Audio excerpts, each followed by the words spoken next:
Então, bom dia a todos. Hoje a gente vai abordar um tema, acho que não muito conhecido, não muito falado, né, que é a psicologia do esporte.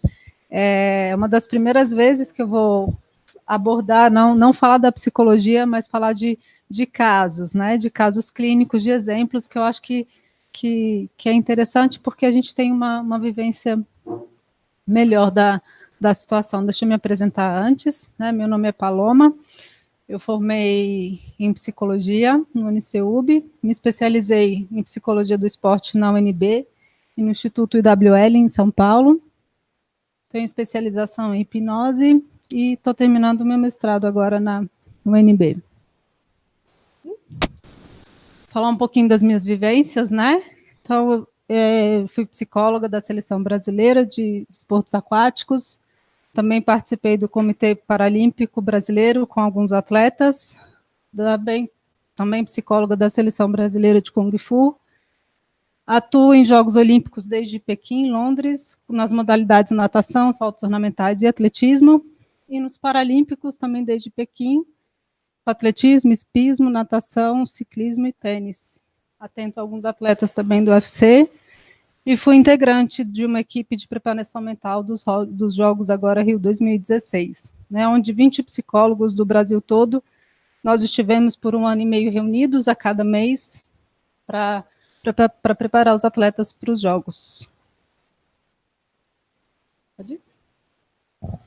Então, vamos lá. Só antes de falar um pouquinho dos casos, eu vou falar um pouco dessa psicologia do esporte, né? O que é a psicologia do esporte?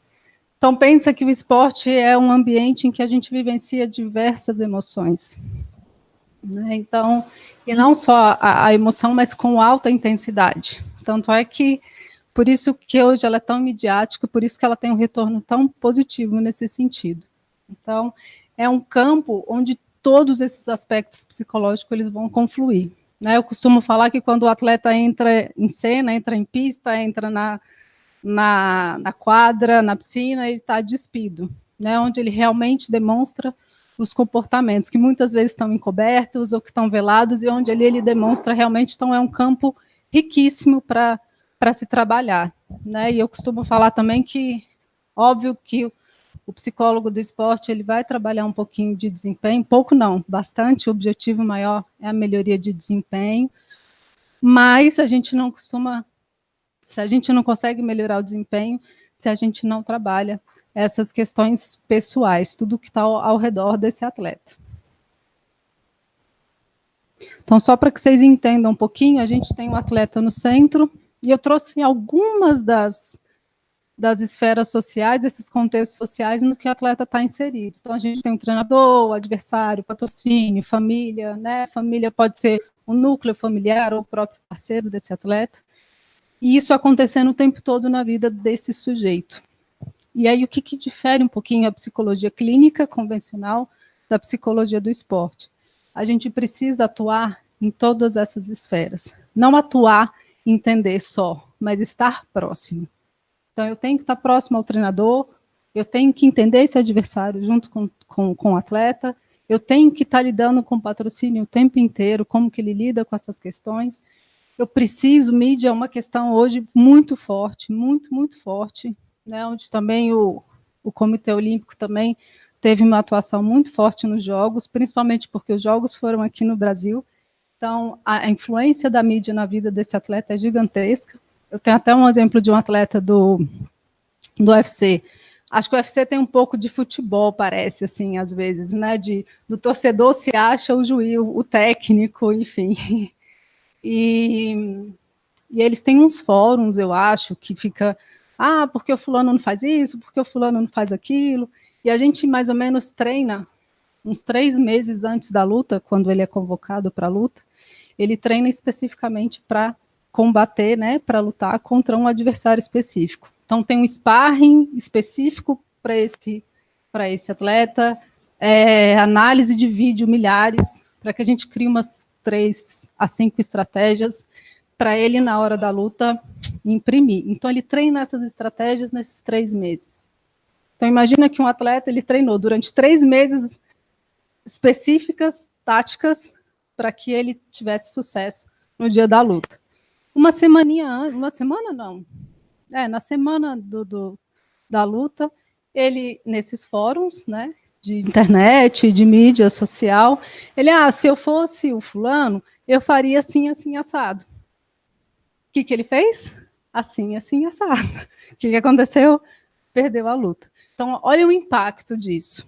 Né? O que é um UFC, a magnitude disso, não só para você entrar, o que implica até para esse atleta a questão financeira, o quanto se ganha com isso. Uma luta que se perde, às vezes você está fora, você passa anos para conseguir entrar, uma luta você corre o risco de não estar mais dentro, de não fazer parte. E imagina uma estrutura, né? Um sparring, geralmente eles contratam 2, 3 sparrings de outros estados para vir até o lugar, para treinar, e isso tudo, de repente, porque ele leu ali e falou, acho que é uma boa jogada, acho que eu vou fazer isso. E colocou tudo a perder. Então, quanto à mídia, hoje tem uma influência muito grande. A família também nem se fala. Né? Então, a diferença do psicólogo do esporte, ele tem que entrar nessas esferas. Eu preciso ir ao técnico, eu preciso assistir o treino, eu preciso trazer a família para dentro, eu preciso estar acompanhando essa família para que eu realmente consiga sucesso. Tá? Então, não é eu escutar especificamente só o atleta, mas entender como que esse contexto todo vai influenciar e atuar nesses outros contextos também. Então, a gente vai compreender e analisar esse universo, como eu falei, todas essas esferas sociais, e vai buscar amparar, né, esse atleta para levá-lo ao seu desenvolvimento, ao seu crescimento. E assim a gente prepara o atleta para as adversidades, né, caso ele venha ter, ele vai ter, são várias etapas do contexto esportivo. Apesar da psicologia ter várias linhas, né, a gente pode ir para o esporte na área educacional, na musculação, na reabilitação, na fisioterapia, tem várias atuações do psicólogo do esporte. Mas como eu estou aqui para falar um pouquinho da minha experiência, eu vou falar sobre rendimento, que é onde eu atuo. Então vamos lá, só para elucidar um pouquinho esse contexto que eu coloquei, eu vou falar um pouco desse caso, né? Esse atleta que ele chegou para mim com 7 anos de idade. Ele chegou para mim em 2008, apresentando altas habilidades esportivas. Então, é um menino que tem uma propensão de chegar longe. Né? Então, a gente vai acompanhar. E é o que difere também a psicologia do esporte de um contexto clínico. Nem sempre o atleta chega com uma queixa, nem sempre o paciente vem com queixa, que é o caso desse, que é eu estou trazendo um modelo, um referencial do que é um ideal. Tá? Então, esse atleta ele chegou em 2008, com altas habilidades. Esse menino vai chegar longe, nananã, então vamos cuidar desde sempre, vamos fazer uma psicohigiene, ter um cuidado com essa criança. Então, era a manutenção desse desempenho e o acompanhamento da carreira. Então, a gente divide, só para que vocês entendam como é que foi até hoje, eu estou com ele, só para que vocês entendam essa divisão. Tá? Então, no primeiro momento, é um atleta de alto desempenho, novinho, imagina, 7 anos de idade, né? Com uma carga de cobrança, de pressão, é um talento, ele vai despontar, ele vai ser o máximo. Então, que cuidado que se tem que ter nesse primeiro momento? Não é o atleta em si, mas os pais. Orientar os pais dessa carreira. Orientar os pais de como que funciona o esporte. Que o esporte, como que ele está inserido nesse contexto. Qual a importância dessa educação, desse contexto esportivo aos pais. Porque esses pais não tinham uma vivência esportiva, né? Quando o pai é um atleta, quando o pai já tem uma vivência, já é mais fácil. Mas quando o pai não tem, aí esse trabalho foi justamente educar esses pais, mostrar para esses pais esse contexto esportivo, né? Porque às vezes o tipo de pressão, de cobrança, de expectativa vai gerar nessa criança, né? Uma cobrança, uma desregulação da motivação, porque nessa idade a gente só quer motivar. O objetivo com essa criança é que ele brinque, que ele tenha prazer, que ele se sinta bem dentro da prática. Só que esse menino não é um menino qualquer, esse menino é um menino especial. Então, por que ele é especial? Porque está todo mundo em cima dele, porque ele tem habilidades físicas, uma das habilidades físicas que faz ele ser especial. Mas como que está a maturidade dele? Como é que está a percepção dele? Então, primeiro, a gente cuida primeiro desse contexto, de criar esse ambiente propício para o desenvolvimento dele. Porque muito dos abandonos, esse menino cresce, começa com 7 anos, com uma autocobrança, ele vai chegar nos 14, onde ele vai ter um pouquinho mais de autonomia, ele vai espanar, que a gente chama. Ele vai abandonar a prática, tá?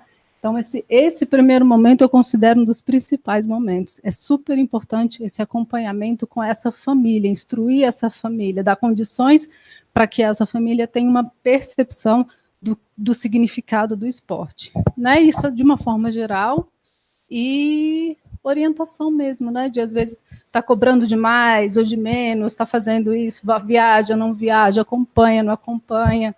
Imagina um tenista, tem tenista que com 13 anos, viaja sozinho. Sozinho. Eu tenho um atleta que hoje, ele tem 11 anos de idade, ele mora sozinho em Brasília. Sozinho.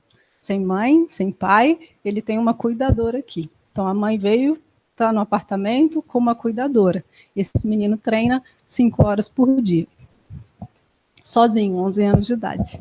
Então, imagina o que é, o que passa dentro desse atleta para que ele queira estar aqui, passar por esse apoio da família, né, essa triagem com a família, mostrar o quanto ele vai ser cuidado, essa segurança que a família tem que ter para que ele esteja aqui, né, e esse monitoramento também, para que o desenvolvimento da criança não seja perdido junto aos pais, junto à família, que é o principal momento, é o principal suporte. Antes a gente falava que atleta bom é atleta órfão, né, que pai dá trabalho demais.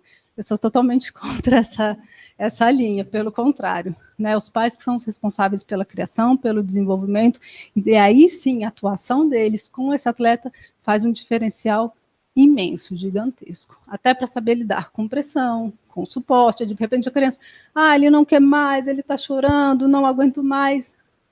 Se o pai não tiver uma estrutura de vambora, essa criança vai abandonar o esporte. E também dá pressão demais. Às vezes a criança está só pelos pais. Será que vale a pena continuar na prática? Então, quanto é importante essa vivência, esse suporte ao familiar. O segundo momento com esse atleta foi o acompanhamento das fases, né? Orientação ao técnico e orientação aos pais.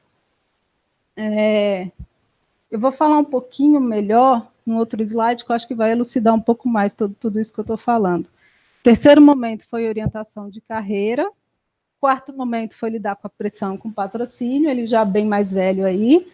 E o quarto momento é a transição de carreira profissional, né? Porque você tem uma fase que é a juvenil, e depois você passa por uma fase expertise, né? Que depois de 8 anos, 10 anos de prática, poucos chegam, e quando chegam, é um novo começo. A gente fala que é começar do zero, começar tudo de novo. São novos desafios.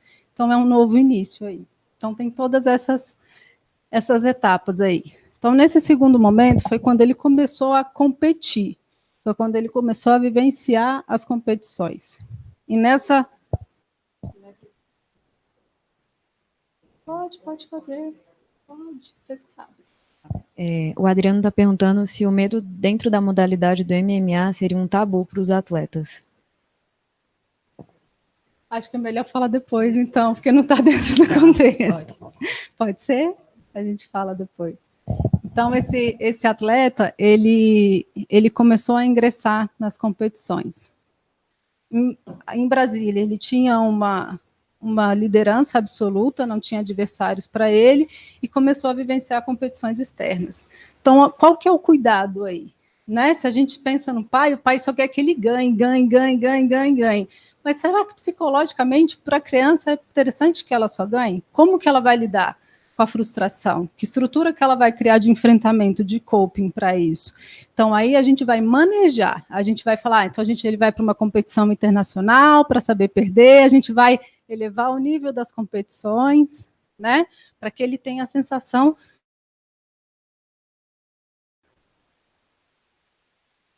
fracasso, para que ele tenha estratégia de enfrentamento. Mas tudo isso sendo monitorado, sendo auxiliado. E por isso a orientação ao técnico. porque o técnico tem que estar coerente com isso, ele precisa estar participando desse processo e de acordo com esse processo. E o que exigir desse atleta nessa fase? Então, a demanda psicológica ela vai vir dos pais, da criança, da família e como que a gente trabalha toda essa estrutura. Então, esse momento também é um momento super importante, onde se a criança só ganha, provavelmente, quando ela tiver um insucesso, ela vai ter uma dificuldade maior, e tampouco só perder também, porque aí perde a motivação e o abandono da prática.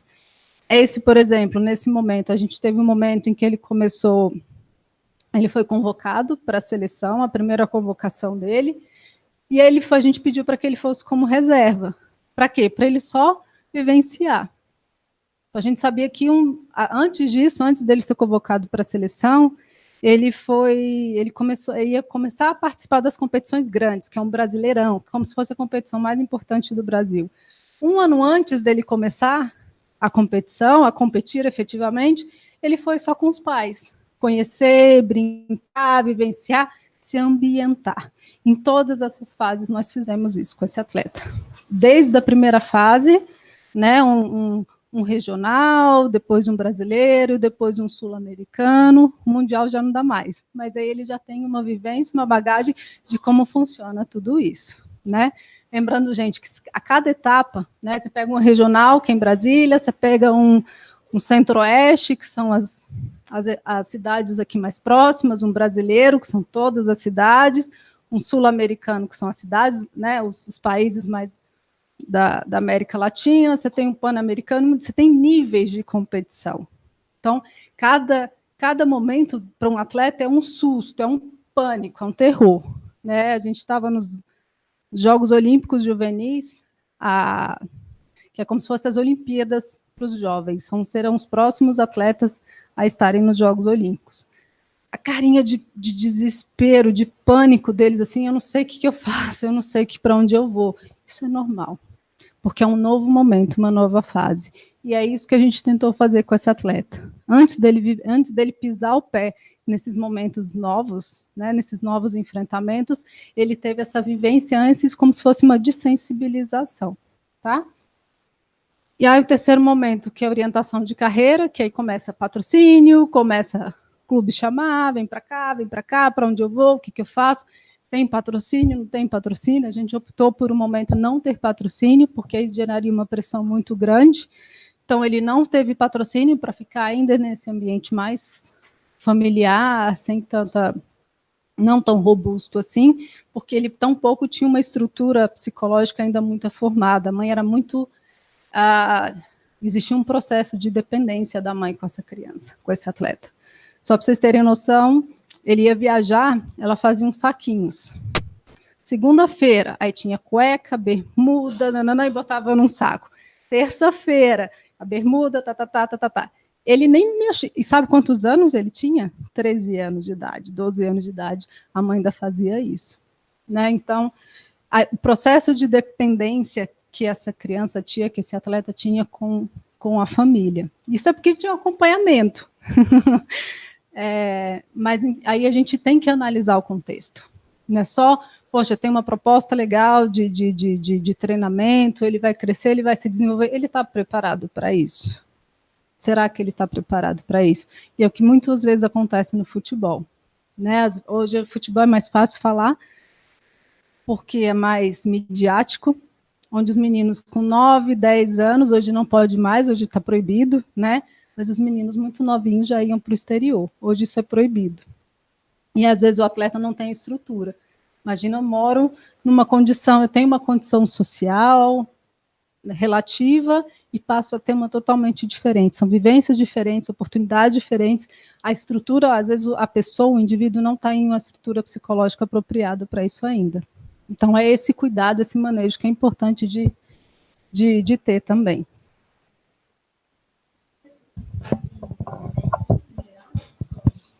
De geral. Acho que é sempre de comum acordo. Só repetir, né? Perguntei se as decisões partem da equipe no geral ou do psicólogo em si. Como um acordo. Lembra que eu mostrei essa figura?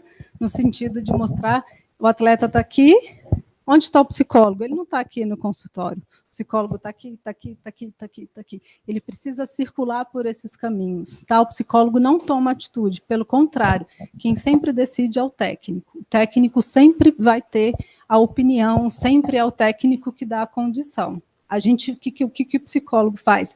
Mune o técnico de informação dessas vivências, dessa percepção que o psicólogo tem, e juntos discutem. Né? Se for uma equipe, então, melhor ainda.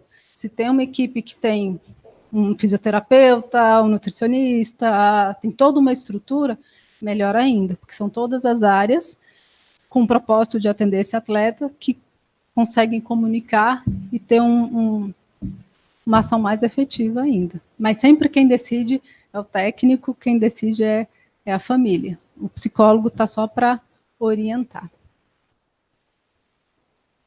E aí o segundo momento, como eu falei, o quarto momento, né, que é o quinto aqui, está errado, que é a transição de carreira, que foi uma das fases mais difíceis para ele, porque ele teve que sair de Brasília.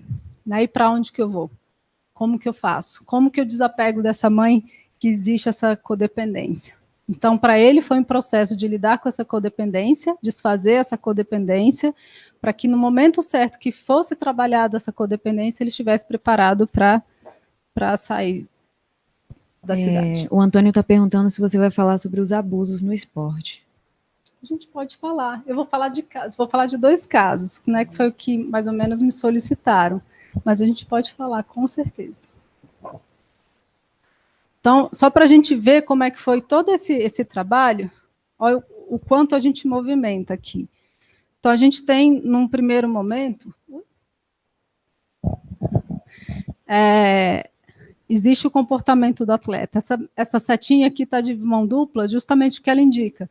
O comportamento do atleta é influenciado pelo treinador, pelos pais, pela equipe, assim como o atleta vai influenciar toda essa estrutura. Então, a gente tem que estar orientando essas 2 condições.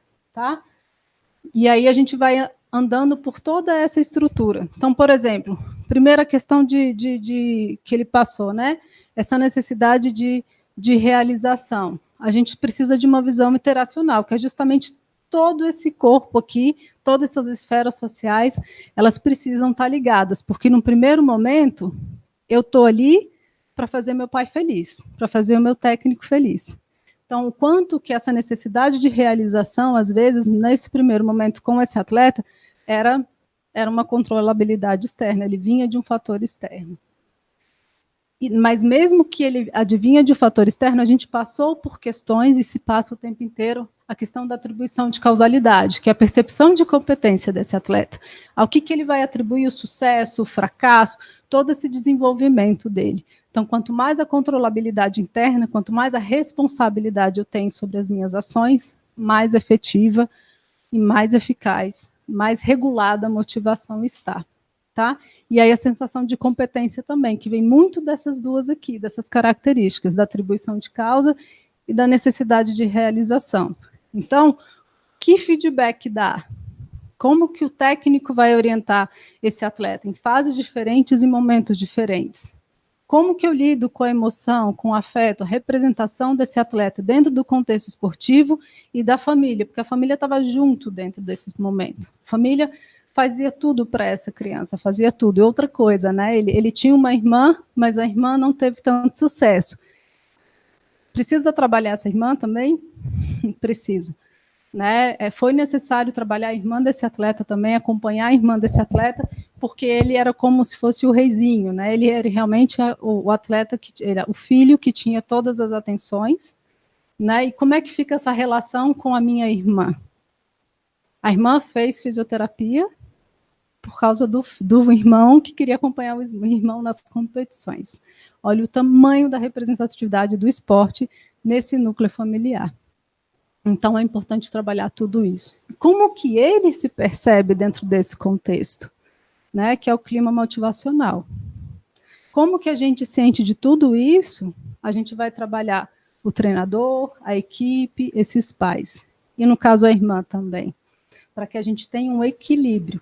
Então, como que eu me sinto, como que o pai se sente desse contexto, então escutar esse pai falar, entender esse pai, não só orientar esse pai, mas entender como esse pai está se sentindo, e o atleta também, como que ele se sente dentro dessa estrutura, dentro do que vem, e como se trabalhar isso. Então, por isso que sempre essa mão de via dupla. E as orientações às metas, né? Que aí também as orientações ao resultado. Né? Se ele está muito voltado a um resultado, a gente fala que isso traz um desequilíbrio emocional, isso traz ansiedade, isso gera frustração, que em um momento ele teve, quando ele começou a ganhar, né? E a expectativa muito grande dele de sucesso, então ele se colocou em pressão, então por um momento ele buscou o resultado. O que aconteceu? O desempenho dele caiu. Então a gente teve que voltar à orientação à tarefa, que é o quê? A superação, uma percepção de uma motivação intrínseca mesmo, para que ele tivesse uma percepção de autossuperação, de esforço, e aí conseguisse regular essa motivação. Então, na verdade, todo o trabalho com esse atleta foi uma manutenção da motivação, né? Uma motivação mais teórica, não é sempre estar ali pilhado, querendo fazer, não. É regular toda essa estrutura motivacional para que ele mantesse no esporte, porque a gente tem um ponto crítico, que a gente fala que é aos 14 anos, onde começam um apelo social um pouco maior. Né? Meus amigos estão saindo, conhecendo pessoas, e eu estou treinando, eu não posso fazer nada. Então, regular, se eu chego nesse estágio já saturado, é o que eu preciso, é desse reforço social para abandonar. Às vezes o atleta tem talento, tem condições, mas ele não se mantém. Então, regular essa motivação é fundamental para que ele chegue nesse momento e continue.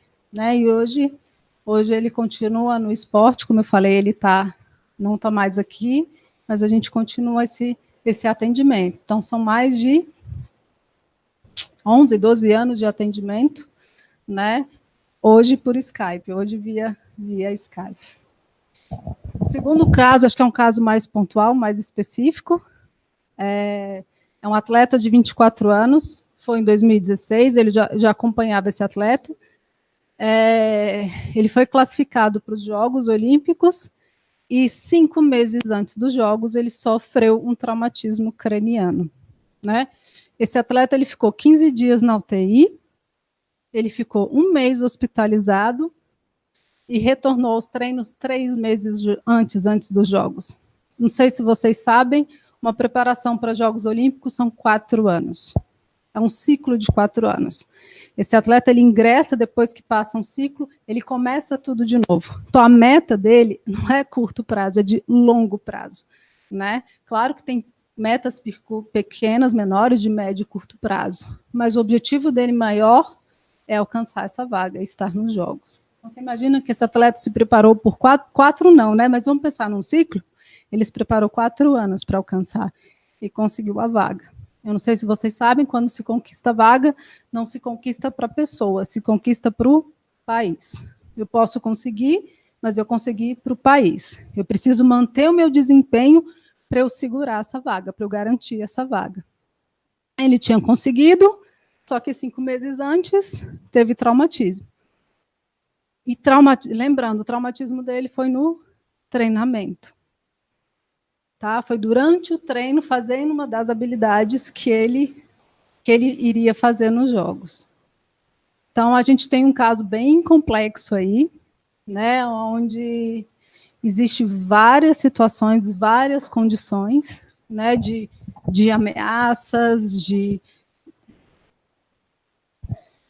E aí, como que a gente faz com toda essa estrutura? Como que a gente trabalha essa condição? Então, o objetivo com esse atleta, nesse momento, foi elaborar esse trauma e retomar a confiança desse atleta. É um atleta também que veio de fora, treinou, veio para cá justamente para treinar e conseguiu essa vaga. Então, ele estava aqui em Brasília, sem família, né, só com a família do esporte, mas ele estava também... Não, o pai viajou, estava fazendo, acho que, estudando fora, não tinha mãe, ele não tem mais a mãe, então ele estava realmente desamparado nesse sentido. Então, a gente tem 2 contextos aí no caso dele, né? A gente tem uma percepção de sucesso, que foi a habilidade conquistada, né, que foi o mérito dele da vaga, que foi a conquista que veio única e exclusivamente por mérito, a gente tem uma percepção de fracasso, que tipo, já era, acabou, o que eu faço agora? Então, o acidente gerou essa ameaça, não vou competir mais, não vou mais aos jogos, acabou para mim. E aí, entendam, acabou os jogos, acabou a minha vida, porque para um atleta o esporte é a vida. Um atleta desse nível, o esporte é a vida dele. Então, tudo se perde, ele se perde, ele não se identifica mais. O esporte é uma base de identificação muito forte para um atleta de alto rendimento.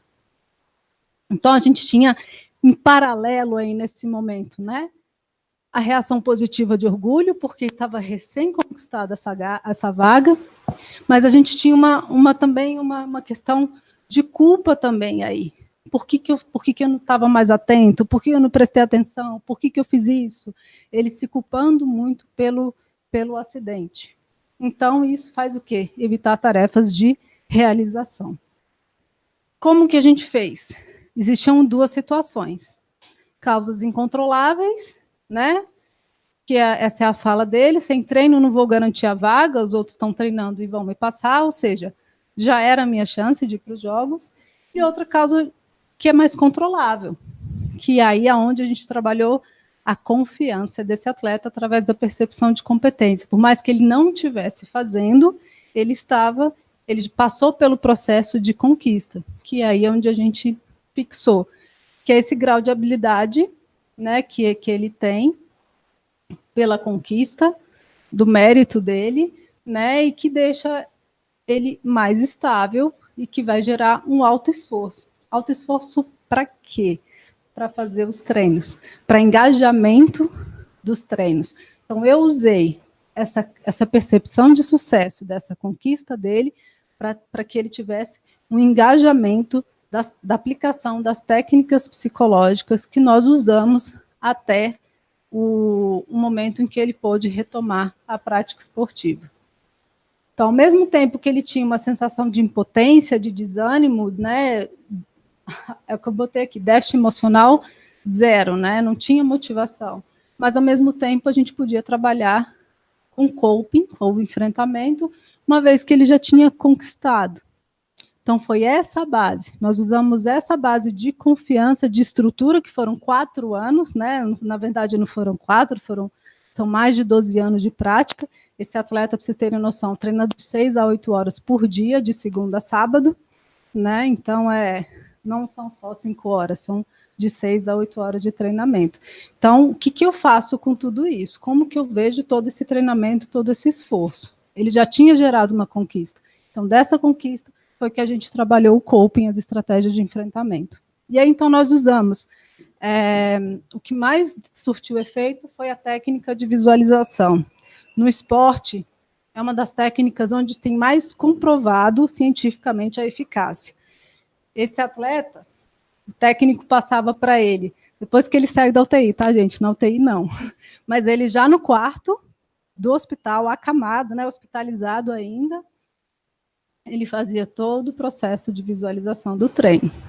Desde abdominal, das flexões, da corrida, do treino que ele fazia técnico e da prática específica que ele tinha que ter. Então, assim como os atletas treinavam, o técnico passava o treino para ele, esse atleta ficava mais ou menos 2 horas e meia por dia, se não 4 horas por dia, treinando. Acreditem se quiser. Mas o que a gente usa? Por que ele fez? Porque ele tinha essa percepção. A gente construiu, através do coping, um engajamento suficiente para ele falar, vamos embora, para ele abraçar essa causa e confiar nisso. Né? Então, junto com essa técnica de visualização, também eu utilizei técnicas de biofeedback, neurofeedback e de concentração. Por que de concentração? Porque existia uma culpa dele ter se acidentado. Então, essa técnica de concentração foi mais uma forma para que ele fale, não, agora eu estou concentrado, agora eu não vou errar mais, agora eu não vou vacilar mais.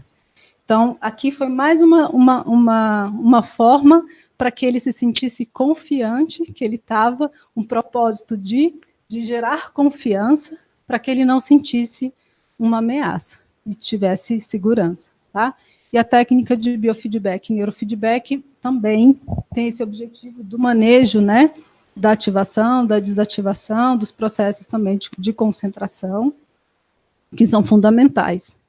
Num determinado momento, a gente começou a visualizar os jogos, ele nos jogos, a gente já tinha ido ao espaço onde ia acontecer a competição, ele já sabia onde ia ser a competição, então ele já sabia toda a estrutura, ele já tinha vivenciado toda essa estrutura, então ele sentia, né, nos jogos. Então a gente faz a visualização junto com a técnica de biofeedback, né? Então, por exemplo, ele está ali, chegou na arena, então o que vai acontecer? Sobe. Toda a resposta galvânica, a ativação, ela vai subir, então tem que subir. E aí, o que a gente faz? Relaxa, respira, concentra. Então, ele visualizava, abaixava os níveis, né, de controle, e aí visualizava a prática dele. Na hora da prática, tinha que ter um manejo, depois tinha que subir e abaixar, como a gente faz com o UFC também. Né? A gente acha que o atleta tem que entrar super ativado, pelo contrário, ele tem que estar bem desativado para pensar na estratégia. Bem parecida essa técnica. Então, essa foi a questão bem técnica que a gente trabalhou. E em relação a lidar com o trauma, superar o trauma, porque o que foi falado, muitas vezes, muitos técnicos falavam, não sei como esse atleta voltou. O tipo de trauma que ele teve, a maioria dos atletas desistem da prática. Tamanho trauma, né? Ele teve 3 traumatismos cranianos. Foram 3 locais diferentes. Então, a técnica de hipnose, hoje a gente usa o mindfulness, né? É bem conhecido, não, é bem parecido, não é muito diferente. Claro que a hipnose tem técnicas um pouco mais pontuais para esse controle, para desbloquear o trauma mesmo, tá? E junto com essas técnicas de relaxamento, quando vinha uma ameaça, quando vinha essas situações, e o manejo dessas emoções, dessas percepções, que durante todo o processo, a gente teve um processo super curtinho. A gente teve 3 meses aí para que ele retomasse. Então, foi um processo denso, que não teve como, teve que ter acelerado. Não tinha outra opção. Né? Ou era assim, ou não ia ser. Então, aí a gente conseguiu, com isso, manter uma relativa alta eficácia para que, quando ele retomou a prática, né, ele conseguiu regular essa motivação com a retomada do esforço, com o engajamento. Quando ele voltou a treinar, ele quase não treinou, né, mesmo porque quando ele voltou bem tranquilinho, não podia fazer muito esforço, porque tinha um edema ainda. Então, toda a confiança dos jogos foi psicológica, foi pelo treino mental, né? Esse caso, ele foi publicado pela USP, tamanho o impacto dele, né, de uma psicóloga que analisou o caso e pediu autorização para publicar, porque é um caso onde a gente consegue ver a importância da visualização, o impacto que a visualização tem. Muitas vezes o que a gente tem dificuldade é o engajamento. Só que eu falei, a gente usou toda essa percepção de sucesso para que ele tivesse um engajamento e eficácia. Tá? Mais ou menos isso. Acho que é um caso interessante de trazer. Então, eu vou terminar só com um videozinho, para que vocês entendam um pouquinho o quanto psicológico é a prática esportiva.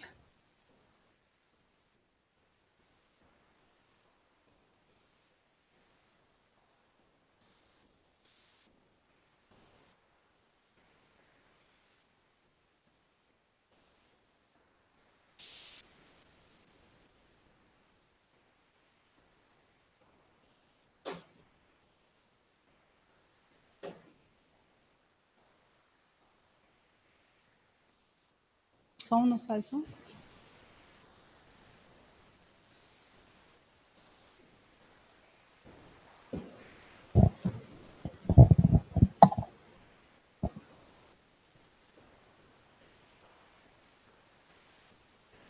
Aí vocês viram que ela tentou e não conseguiu, agora ela conseguiu de novo. A Daiane a mesma coisa, saiu. Ele tinha levado o Nippon e ele foi arrastado, né? Acho que é um caso importante aí, forte aí, de que no meio da prestes a ganhar, puxaram o Marilson e depois ele conquistou o terceiro lugar. E isso a gente está falando do momento da competição. Olha quantos fatores psicológicos o atleta não passa. Imagina na construção para chegar aí. Tá? Então, só para ilustrar um pouquinho o quanto é importante o trabalho da psicologia no ambiente esportivo.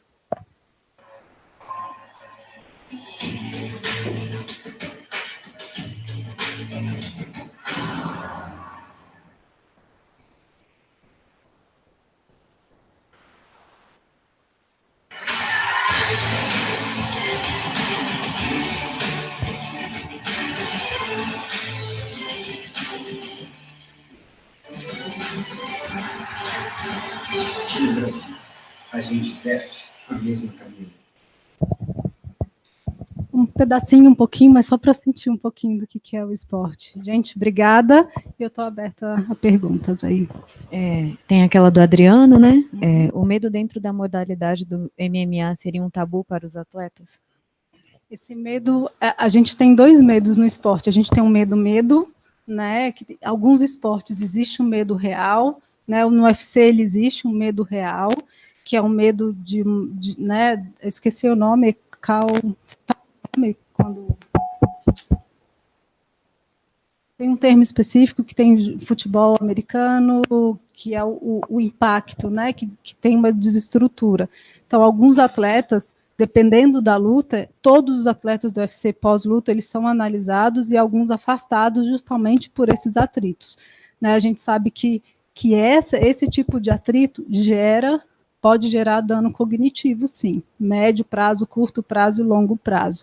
Então, existe um medo, um perigo real. Fora a lesão, né?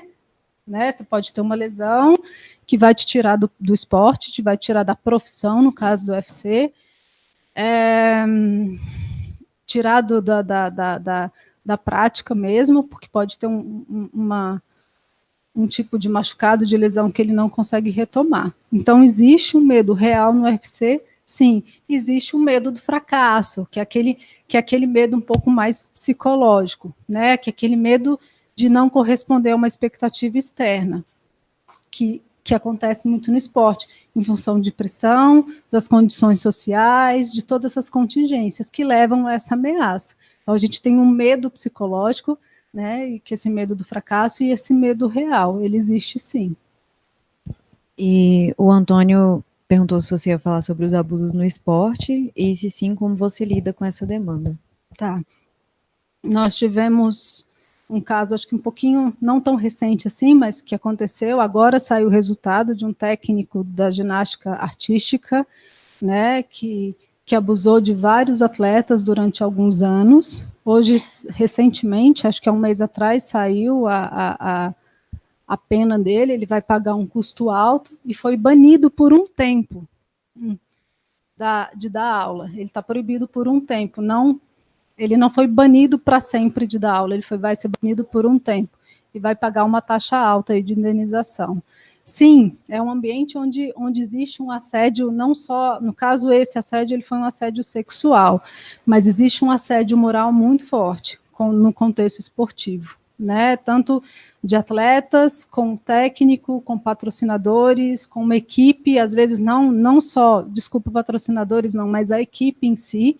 A gente tem um clube, como que esse clube passa para o atleta, e o que acontece quando a gente está no alto rendimento? A gente faz tudo o que a gente pode fazer para alcançar. Né? Tem uma pesquisa que foi feita em alguns jogos, onde perguntava para alguns atletas se depois que ganhasse a medalha olímpica, se eles desistissem, se eles saberem, daqui você vai ganhar a medalha olímpica, mas você vai morrer. Daqui a um tempo você vai morrer. Mesmo assim, você gostaria de ganhar? 60% falou que sim, que gostaria de ganhar, mesmo sabendo que depois viria a morte. A não prática é a morte para eles, né? Como eu falei. Então, imagina dentro desse contexto. Então, às vezes não se percebe o assédio. E esse caso da ginástica é um bom exemplo.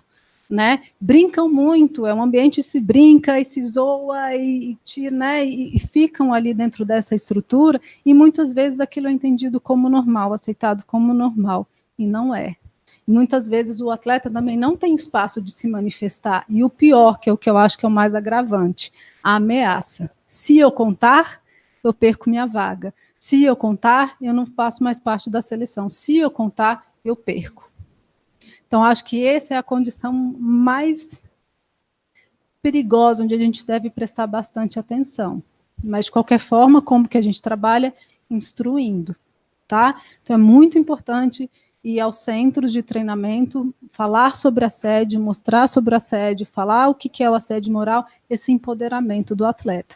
Então, na prática, num consultório em si, você vai ensinando, você vai mostrando para esse atleta quais são as ferramentas que ele pode ter, até onde vai o limite, o espaço dessas pessoas, né, e o que ultrapassa esse limite. E de uma forma educacional, né, preventiva mesmo, mostrando o que é o assédio, como ele funciona, os tipos de assédio, e ter um grupo de apoio, uma pessoa de apoio, no caso, o psicólogo, mas pode ser qualquer pessoa da equipe, para que ele tenha essa segurança. Né? A garantia do psicólogo é o sigilo, então onde o atleta se sente um pouco mais à vontade para colocar. Eu só queria saber como é que é a abertura nessa área, né, esportiva, para o profissional recém-formado, assim, o profissional que está iniciando, né, tanto no aspecto do retorno, quanto no aspecto de oportunidades de ingressar no mercado, por exemplo. Acho que por ser uma área ainda, né, ela não é tão nova assim, né, ela já tem um tempinho aí, mas pouco se fala, né, você vê aonde, qual faculdade, qual universidade que tem psicologia do esporte, que tem um estágio, então acho que começa daí. Então, quanto mais a gente fomentar, eu acho que dentro das universidades esse tema, mais vai haver uma procura, e aí vai se abrir as portas também para os outros espaços. Eu acredito muito nisso. Mas não temos isso hoje. O que a gente faz com isso? Vamos correr atrás. Eu acho que é correr atrás mesmo. Né? Buscar esses espaços. Eu falo, né, posso falar da minha carreira, assim, eu comecei sozinha, eu tive a gratidão de ter um orientador, mas assim que eu me formei, esse orientador faleceu, e eu me vi quase desamparada aí. E fui correndo atrás, correndo atrás, correndo atrás. Sou extremamente grata das pessoas que eu encontrei no meio do caminho. Fui para São Paulo procurar a Regina, teve Fernando Rey, que me ajudou muito, muito, muito, muito depois que meu orientador faleceu. E eu acho que é correr atrás e mostrar. E a gente começa sempre, acho que a humildade é uma condição de vida. E se a gente se propõe a um trabalho, começar como um propósito, acho que quando você vai mostrando sua competência, você vai adquirindo e ganhando esse espaço.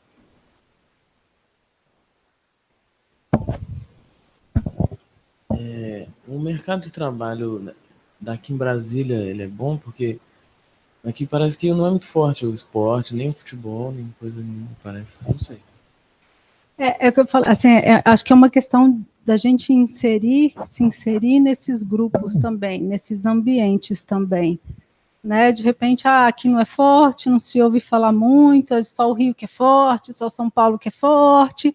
É como se fosse aquele atleta, ai meu Deus, machuquei, perdi minha vaga, não tem mais jeito. Se a gente fica nessa condição, a gente não atravessa. Então, assim, aqui é igual a São Paulo, igual ao Rio? Não, mas aqui tem grandes atletas. E aqui a gente tem a prática esportiva em Brasília é uma das maiores do Brasil. O número de academias é a maior academia, no maior número de academias do Brasil. E aqui se pratica muito esporte. Hoje eu falei de alta performance, mas psicologia do esporte não é alta performance só. Tem várias outras. Então, acho que eu falo, vai numa academia, vai numa escola, apresenta seu trabalho, fala, vamos começar, vamos tentar, né? E aí se começa, e aí eu acho que é uma oportunidade de começar assim. Estudar muito também, precisa, é importante, mesmo porque é pouco falado, então acho que tem que estudar muito, né? Porque é um contexto bem diferente do contexto clínico. Se eu atender só o atleta, eu vou ficar com dó desse atleta e vou falar, abandona a carreira, falar, deixa, vai embora. Né? Não, para quê? Você está sofrendo muito, não, esse esporte só está fazendo mal, só está te prejudicando. Pelo contrário, o ambiente esportivo é onde vai trabalhar várias demandas psicológicas. O atleta, quando ele mesmo que ele não se torne um atleta de alto rendimento, ele passa por vários enfrentamentos psicológicos que dão a ele autonomia, dão uma condição de autopercepção, de autoconhecimento, que ele com certeza o une para a vida. É isso? Então, gente, obrigada pela atenção de vocês. Tenham um bom dia.